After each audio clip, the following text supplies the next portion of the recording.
Students, जैसा कि आपको मालूम है कि हम CSS की वीडियोस पे काम कर रहे हैं।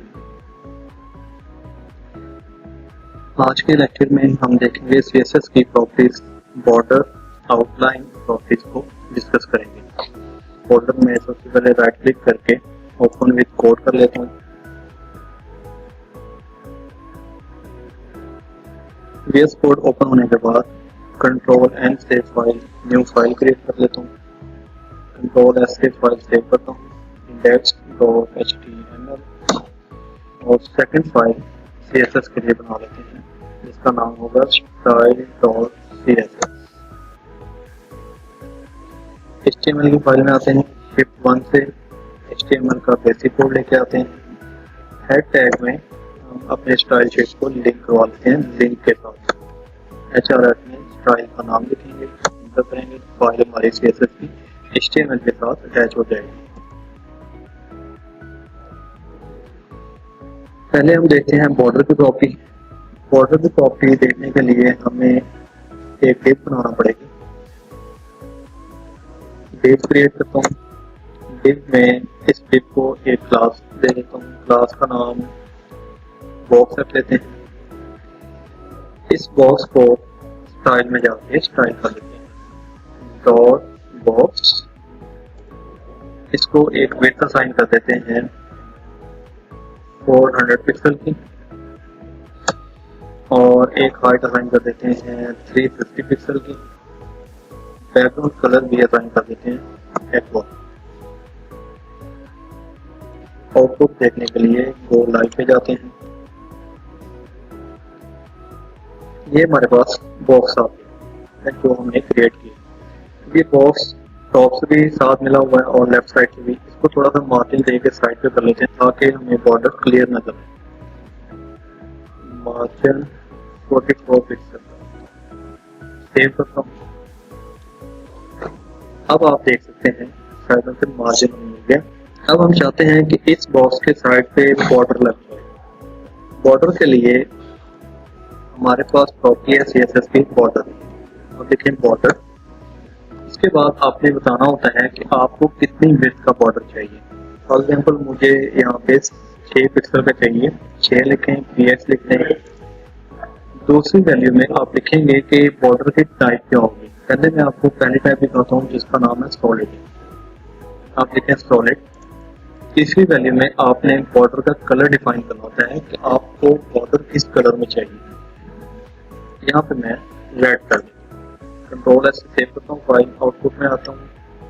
आप देखेंगे यहाँ पे 6 पिक्सल का एक बॉर्डर रेड कलर है। इसी को हम बॉर्डर बोलते हैं। तो ये वाला बॉर्डर सॉलिड टाइप का बॉर्डर है। अब आपको मैं दूसरी टाइप बताता हूँ। सॉलिड की जगह पे मैं कर देता हूँ डॉटेड। कंट्रोल एस सेव करते हैं, आउटपुट देखते हैं तो ये टाइप डॉटेड है। तीसरी टाइप देखते हैं डैश। अब ये बॉर्डर की टाइप डैश। 3 तरह के बॉर्डर लगाए जा सकते हैं। पहली टाइप थी सॉलिड, दूसरी थी डॉटेड और तीसरी थी ये वाली डैश।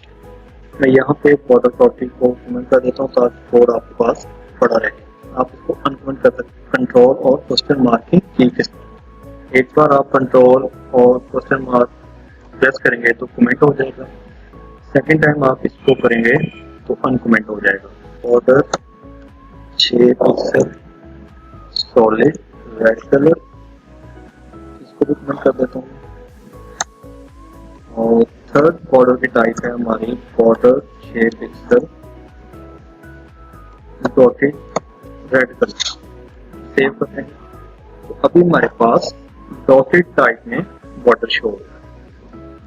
अब हम अपनी नेक्स्ट प्रॉपर्टी देखते हैं आउटलाइन। आउटलाइन के लिए हमारे पास प्रॉपर्टी है आउटलाइन। आउटलाइन लिखें, इसको भी आपने बॉर्डर की तरह ही वैल्यूज देनी है। आउटलाइन को मैं 10 पिक्सल कर देता हूँ। इसकी टाइप यहाँ पे सॉलिड रख देता हूँ और इसका कलर मैं ग्रीन कर देता हूँ। सेव करता हूँ, आउटपुट देखते हैं तो आउटपुट आप देखेंगे बॉर्डर के ऊपर एक और बॉर्डर आ गया। बेसिकली ये बॉर्डर नहीं है, इसको हम आउटलाइन कहते हैं। अगर कोड में आप देखें तो बॉर्डर में जो हमने बॉर्डर लगाया है इसकी टाइप डॉटेड है। आउटलाइन में जो हमने टाइप लगाई है वो सॉलिड लगाई है। आउटपुट में आप देखेंगे तो बॉर्डर हमारा डॉटेड है, आउटलाइन हमारी सॉलिड टाइप लगी।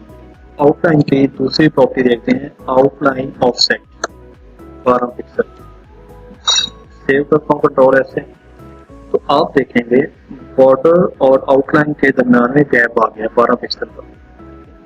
ये काम है आउटलाइन ऑफसेट प्रॉपर्टी। जितना भी आप गैप देना चाहें आप यहाँ पे डिफाइन कर सकते हैं। फॉर एग्जाम्पल मैं यहाँ पे 22 दे देता हूँ, तो आप देखेंगे बॉर्डर और आउटलाइन के दरम्यान में 22 पिक्सल का गैप आ गया। इसको हम आउटलाइन ऑफसेट के साथ डिफाइन करते हैं। अब बॉर्डर की ही नेक्स्ट प्रॉपर्टी देखते हैं जिसका नाम है बॉर्डर रेडियस। बॉर्डर रेडियस मैं कर देता हूँ 22 पिक्सल। सेव करता हूँ, आप देखेंगे चारों कॉर्नर इस पे कर्व हो गए। तो ये कैसे पॉसिबल है? ये है बॉर्डर रेडियस प्रॉपर्टी के साथ। बॉर्डर रेडियस की ही नेक्स्ट प्रॉपर्टी एक और बताता हूँ मैं आपको, इसको मैं कमेंट कर देता हूँ। लिखते हैं बॉर्डर रेडियस, यहाँ पे मैं टाइप करता हूँ 50%। ये याद रखिएगा, यहाँ पे मैं 50% दे रहा हूँ, पिक्सल नहीं दे रहा हूँ। सेव करता हूँ, कंट्रोल एस से देखता हूँ तो आपको सर्कल मिल जाएगा। अब ये सर्कल बड़ा अजीब सा लग रहा है, ये ऐसा क्यों है? ये ऐसा इसलिए है क्योंकि विड्थ इसकी 400 है, हाइट इसकी 350 है। जब आप हाइट और विड्थ सेम कर देंगे तो ये सर्कल प्रॉपर आपको नजर आएगा। 400 पिक्सल विड्थ है और 400 पिक्सल ही हाइट है। अब आप देखेंगे प्रॉपर एक सर्कल शेप आपको नजर आ गई। तो ये पॉसिबल होता है बॉर्डर रेडियस 50% के साथ। स्टूडेंट्स, आज की वीडियो के लिए इतना ही। अब नेक्स्ट वीडियो में हम अपने CSS की नेक्स्ट प्रॉपर्टी को देखेंगे।